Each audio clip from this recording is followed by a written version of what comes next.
भाई लोग, मीडिया के हाल अपने देश में इस समय इस हद तक चल रहे हैं कि उसकी सच्चाई सभी जानते हैं। कितना इसमें पारदर्शिता है, कितनी नहीं है।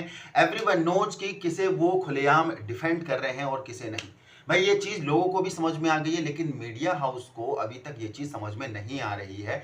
आई डोंट नो कि ये कहाँ पर जाकर सुधरने वाले हैं, लेकिन ये खुलेआम भाई साफ साफ देखने को मिलता है कि जो रूलिंग पार्टी है उससे ना तो ये क्वेश्चन कुछ करते हैं, बल्कि उसे डिफेंड करने के लिए हर वो कोशिश कर रहे हैं जहां पर वो सारे अपोजिशन से लड़ते जा रहे हैं। पर ऐसा भी नहीं है कि भाई साहब अपने देश में पूरी ही मीडिया खराब हो रखी है। हाँ, कुछ एक मीडिया जो अभी अच्छे चरम पर काम कर रही है, लेकिन अफसोस है कि जो मीडिया इस समय वो काम कर रही है, सच्चाई के मार्ग पर जो चल रही है, उसके पास वो पॉपुलैरिटी नहीं है, वो ऑडियंस नहीं है और वो ताकत नहीं है कि जनता के एक एक आदमी तक वो ईजिली वो सारे सोर्सेज पहुंचा पाए जिसकी वाकई में ज़रूरत है, एक सच्चाई के साथ, एक ट्रुथनेस के साथ। लेकिन मोस्ट ऑफ द पार्ट जो मीडिया का है वो सिर्फ यही काम कर रहा है, झूठी खबरें दिखाना या फिर ये वगैरह वगैरह, जो भाई इससे ट्रेंडिंग रील लगातार ट्रेंड पर चल भी रही है। लोगों के लिए मीडिया हाउस आजकल भाई मुझे नहीं लग रहा है कि सोर्स ऑफ इंफॉर्मेशन रह गया है, सोर्स ऑफ एंटरटेनमेंट रह गया है, जो रील्स पर अभी चल रही हैं लगातार।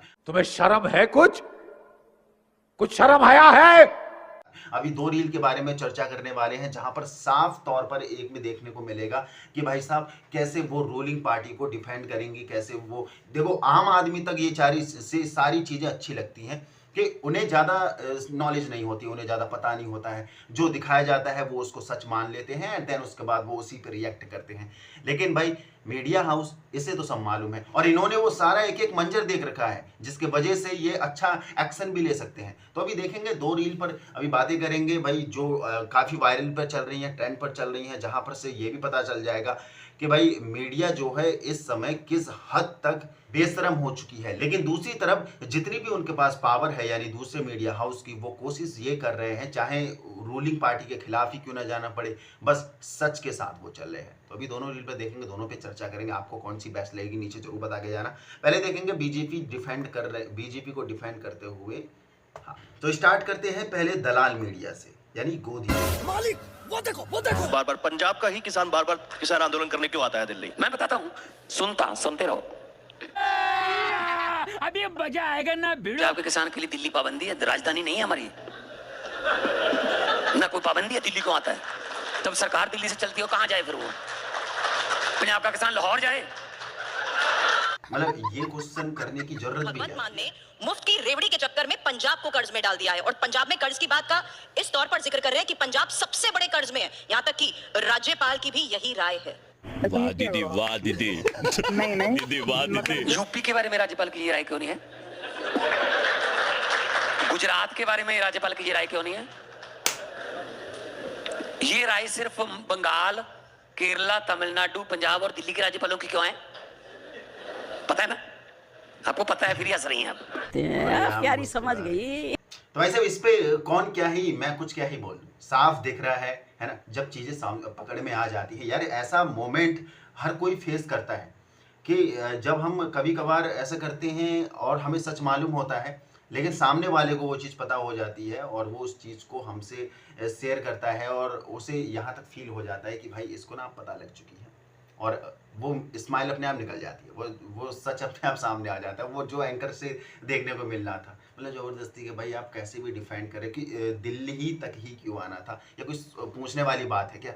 ऐसे बहुत से हिस्ट्री में मोमेंट रहे हैं जहाँ पर दिल्ली में ही आकर क्योंकि यहाँ पर मेन सरकार यही है, अगर आंदोलन नहीं करेंगे तो कहाँ जाके आंदोलन करेंगे?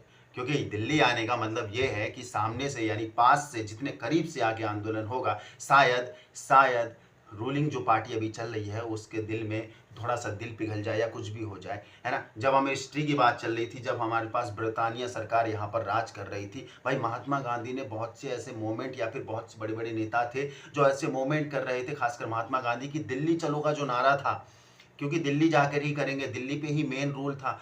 तो भाई साहब ये सारी चीज़ें पूछने वाली तो बात हो ही नहीं सकती है। पर सबको एक आंकड़े में तोल देना, सबको एक तराजू में तोल देना, ये तो गलत हो जाएगा, है ना। क्योंकि यहाँ पर कुछ एक जो मीडिया हाउस है वो फिर भी बहुत अच्छा काम कर रहे हैं, लाइक लल्लन टॉप में कह रहा हूँ, यहाँ पर सौरभ द्विवेदी ज़बरदस्त काम करते हैं। उनकी भी एक रील है, देखते हैं उसमें क्या मिलता है। तो देखते हैं, स्टार्ट। के भी 99 साल की लीज पर ले पाए थे आप? अगर आप में इतनी कुब्बत थी तो पूरी आजादी लेते ना, उस टाइम क्यों आपने लीज पर ले ली?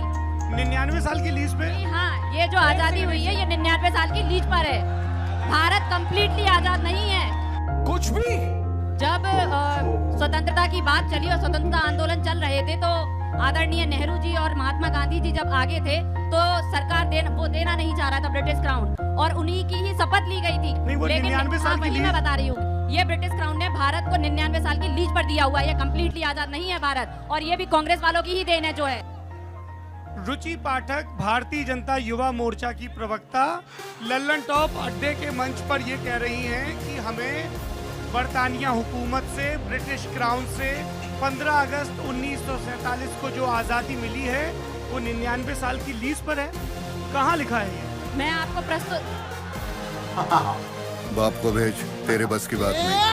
भाई साहब, राजनीति का स्तर देख रहे हो आप? मतलब अपने को बड़ा दिखाने के लिए, अपनी बात को कैसे भी प्रूव करने के लिए, मतलब किसी भी हाल में एनी हाउ हमें सत्ता पे आना है तो कुछ भी मतलब मुंह से निकल रहा है और वो बोल दे रही। भाई इस लेडी की क्या ही उम्र होगी, 24 से 25 साल की उम्र होगी, और इसने बचपन से, शुरुआत से ही एलकेजी यूकेजी या जब भी पढ़ाया जाता है हर बार 15 अगस्त मनाया जाता है। और 15 अगस्त को इसलिए मनाया जाता है क्योंकि 1947 में 15 अगस्त को हमें आज़ादी मिली थी, और वो दिन इसलिए सेलिब्रेट करा जाता है ताकि वो चीज़ बच्चे के दिमाग में, एक के दिमाग में ये बनी रहे कि हम अब आज़ाद हैं, हम कोई गुलाम नहीं है। बावजूद इसके बीजेपी की ये प्रवक्ता बेवकूफ़ियत से भरी और जाने क्या ही इसके दिमाग में आया और ये खुलेआम धड़ल्ले से बोल भी रही है। और कुछ लोग चूतिए हैं यहाँ पर, अंधभक्त हैं यहाँ पर, जो इस चीज़ को सच मान भी रहे होंगे कि बाय गॉड लीज पे मिली होगी।